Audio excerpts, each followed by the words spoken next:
I got a weird hunch that Arch Manning is not particularly pleased with his time at Texas. And I can tell you there were some people in the SEC that did not want him to go to Ole Miss despite the tie there. There's obviously the tie to Tennessee, but that's not what it once was with David Cutcliffe, who would turn you into an NFL quarterback. I still want to see if David Cutcliffe, by chance, if they expand staffs, if he joins a staff as a quarterback coach only. I think that's a possibility. But right now, we got Arch Manning will finish his career with Texas 52%, Tennessee 5%, Ole Miss 19%, other 24%. Now, Caleb, I don't want to focus particularly on any one. Nobody thinks it'll be Tennessee, but it very well could be. But let's focus on the three choices: Tennessee, Ole Miss, and other. So that's 19 and 24, which would give us 43%, 48%, including Tennessee. That's 48% of our listeners that do not believe Arch Manning, the highest rated quarterback in his class, will stick with his school. That's a heck of a statement right there. It's a major statement.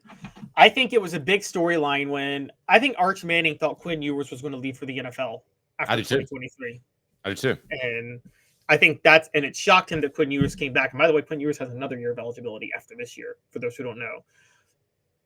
Now, and he's gone from, in my mind, seeming like a good NFL quarterback to a tweener guy that might just take NIL money for a couple of years. Yeah, exactly. And you're going to see more quarterbacks do this, by the way, in college. More quarterbacks are going to realize they have more value with NIL in college than they do with what they could be in the NFL. So Arch Manning, all right, I'm going to throw something out the window, guys. Don't get your hopes up. He may not finish at Texas. He's not going to Tennessee. And the reason he's not going to Tennessee is the Manning family really focuses on who can develop them for the NFL. And whatever you think about Josh Heupel's offense, he does not develop quarterbacks for the NFL. He just doesn't. So it's a footwork issue. And it's the same thing as if you said Tommy Frazier of Nebraska doesn't have good footwork to be an NFL quarterback. So obviously, and there was no chance Peyton Manning was going to Nebraska in 1994. Right. So obviously I'm not saying that they're going to ask Nico to run around a lot or an inordinate amount. But the point I'm making is that his footwork, if you watch it, it is set to open up one half of the field and throw it to that half of the field based off that decision. There's not a lot of resetting. Watch Peyton Manning sometime and then watch Nico. And I'm not saying one's better than the other, or watch Hendon Hooker. But there's a lot of resetting from left to right with Peyton. He's constantly testing different facets of the defense.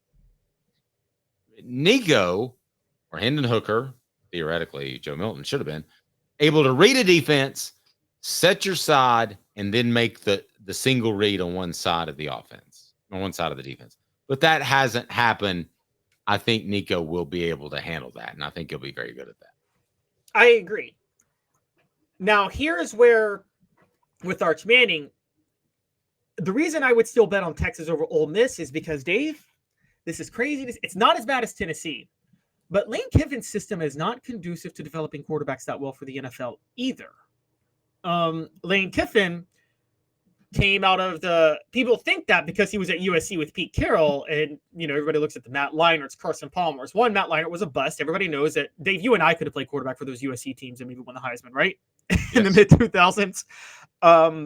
Then there's Mark Sanchez, that was after Lane Kiffin. But still, there's that issue. But there's also the issue that a lot of Lane Kiffin's offense takes elements from what Jeff Tedford ran back in the day. And as you know, no coach was worse at preparing quarterbacks for the NFL than Jeff Tedford and making them look good in college. And people will bring up Aaron Rodgers.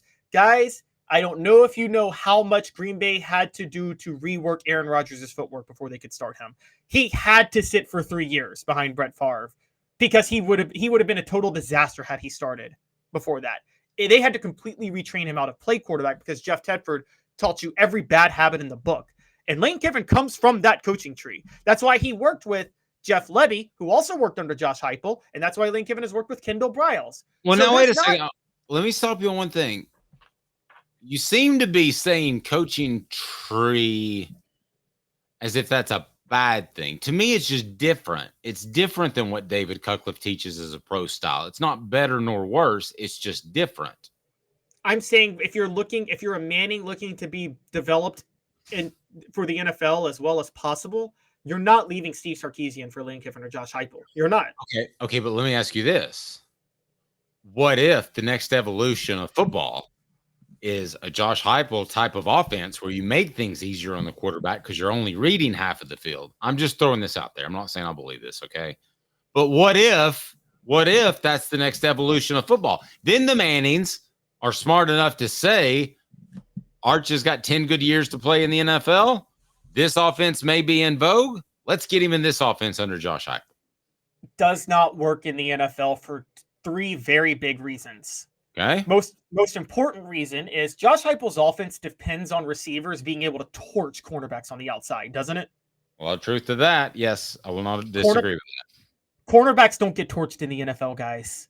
And that's getting torched in the NFL is getting beaten by half a stride. Yes, exactly. And so that's the first part. The second part, this is less important, but it's still a thing. Downfield blocking is not as allowed in the NFL. And you know that. They're much stricter on downfield blocking in the NFL than they are in college. Yeah. So for those that don't know, so when you run play action, your offensive linemen in the NFL are supposed to hold within a yard of the line of scrimmage until it's definitely a run. Okay. So then they can go down and block whoever they want to. But you're not, it's illegal downfield blocking on a passing play if you were to do that and the quarterback kept. In college, I just want to explain this real quick. In college, you're allowed 3 yards, and they let them go further than that. I've seen them 7 or 8 yards downfield at times. I mean, it's almost Australian rules football. It really is. So that's what you're talking about, is the fact that the rules are so much different. And I agree with you. It makes Josh Heupel's offense a lot better fit for the college game. Absolutely, it does. And it's the big part is because Josh Heupel's offense doesn't go unless you have the draw play or unless you have the vertical rushing attack. And I mean running between the tackles and the screens. And, the screens are where he's really benefiting from the downfield blocking. But then there's a third layer to this. And this is not as big as the receivers torching, but it's kind of connected, which is the hash marks are narrower in the NFL. Josh Heupel's whole offense is about the wide splits. You can't run those wide splits in the NFL. So that was actually my one that I thought I could come up with that you wouldn't come up with. But I got another one just in case, because you came up with the toughest one. Go ahead. Oh, I was just going to say, and the reason you can look at one side in college is who's going to be open before you snap the ball in Heupel's system, because all you have to do is read the safety. And whichever way the safety is leaning, you can look the other way because the safety cannot disguise coverage in college because of the wide splits. You don't have those in the NFL. I think it would also be more difficult for Josh Heupel to have a potent running offense if he didn't get to pick the linemen specifically. Because I think what he's doing now and what he has done, he found a Cooper when he showed up on campus. Smart guy, right? Physically, probably not the most gifted. Cooper will tell you that. I'd say it in front of Cooper. Cooper would go, yeah, you're probably right. But gifted enough to play the position. Smart. Gets everybody in there. Look at the guards. Same physical makeup across the board, with the exception of Dane Davis. Take Dane Davis out of this conversation, and then I'll address him in a second. Okay, the guards all have a similar build. They're big guys. They're oftentimes a little bit shorter, and they're thicker. The tackles have better feet. So what Josh Heupel is doing slowly is he's not just taking any offensive lineman he can take off the scrap heap because Georgia and Alabama don't want them. He's actually building his offensive line the way he sees fit. In the NFL, you're probably not going to get a chance to do that. I know you draft your players, but to think that you're going to get that fortunate over and over and over is slim. Whereas I think he can go get high-level offensive linemen all day long for the rest of his career in college football. Oh, I'm totally with you on that. I think that's a huge benefit, and you're right. He can pick specifically who fits his system. You're right, which is very rare for the NFL, which makes it a lot easier. The other bringing this all back, I just don't think there's a place better than Texas for Arch Manning, even if I don't believe in Steve Sarkisian. The closest one, and I'll say this, the closest one, and I'm ready to put all my, you guys can do the Calhoun with the X and the Cajun name. I think LSU would actually be a good place for Arch Manning if you were going to go somewhere.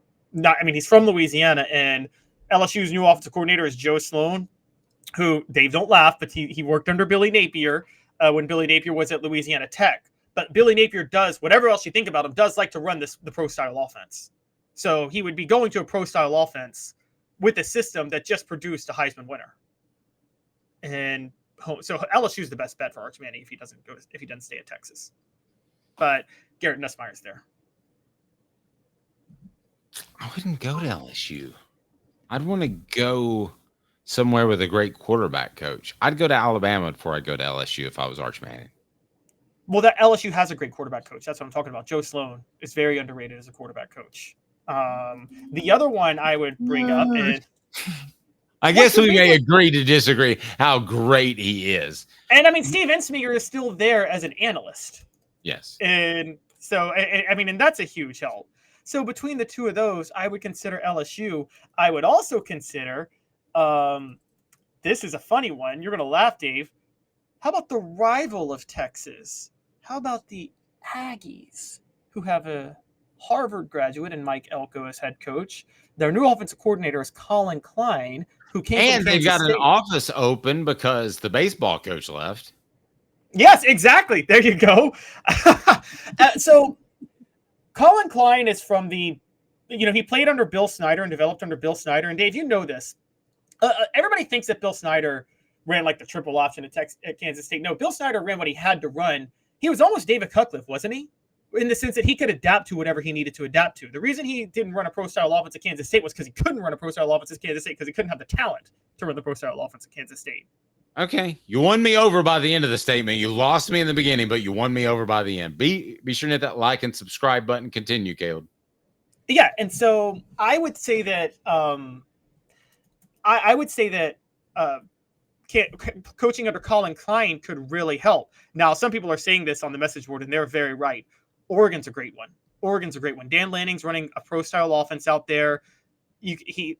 Will Stein is their offensive coordinator. He has coached under Bobby Petrino. He's coached under, I believe he was at Texas San Antonio the last few years. So he's a up-and-coming offensive coordinator who does run a pro-style offense. He turned Bo Nix into an NFL draft pick, Dave, and you and I never saw that coming, did we?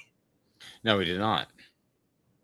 And so I actually think Oregon would be a great, which is crazy because Oregon was ahead of the curve on the spread offense, but they're not really doing that now, Dave. They're low key and no one notices this. Oregon is the physical team out west. Remember how they were always the finesse team? Always the But they're never going to be the physical team in the Southeast. That's the problem. They're always going to be going against more big war daddies than they have on their roster. Well, maybe that would develop Arch Manning even better for the NFL. Because he's got to overcome the lack of war daddies in a pro-style offense with a good coach. I think if he leaves anywhere, it's for Oregon, LSU, or Texas A&M. Those would be the places. I don't think he'd go to Ole Miss or Tennessee. Neither of those coaches, Lane Kiffin and Josh Heupel, will not turn out that many NFL quarterbacks. Which is fine. Yeah. And when I say NFL, I mean like ready for the NFL, I guess. That should be clear. Quarterbacks who play for them could play in the NFL, but they won't be turned into NFL quarterbacks under those two. Am I analyzing Lane Kiffin right, or do you disagree with me on Kiffin? I think both Kiffin and Heupel want to take advantage of Tipo, and they want to take advantage of some simple reads like you talked about, and that's going to make it difficult for them to transfer to the NFL. But I think that's going to be across the board because how many schools, just roughly off the top of your head, well, there's 130 Division I schools. Is that right? Yeah, football program. Like 130. How many do you think are pro-style offense? I've got a fullback. I've got a tailback. Well, pro-style doesn't have a fullback, Dave. Get out of the 90s. Let me finish. Pro-style to me is two receivers. Okay, so I got a pro-style. I've either got an I-back or I've got a tailback, or I've got split backs. I've got a tight end. How many people are even running anything that looks remotely like that nowadays? Not many people. Less than 20%, literally. Nobody's running that. The pro style now is Iowa may be the only. Yes, Iowa, and that won't develop you for the NFL because the NFL's not running that anymore. What you're getting in the NFL is a single back, tight end, 3 receivers. That's pro style, and being able to line up under center at times. Yeah, I mean that's one personnel. I mean I mean that's what they're doing now. That's kind of like nickel has become the base defense, but I still believe, and this is going to happen because you mentioned earlier how Josh Heupel doesn't like to hit in practice and they're not very physical in practice. There's going to be a team that's going to buck up like Iowa and have a little bit more talent and play physical like that and have some success. I guarantee you that'll happen. I mean, what do you think Michigan just did? Michigan just won the national championship doing that. That's exactly what Michigan did. Oops, left them out.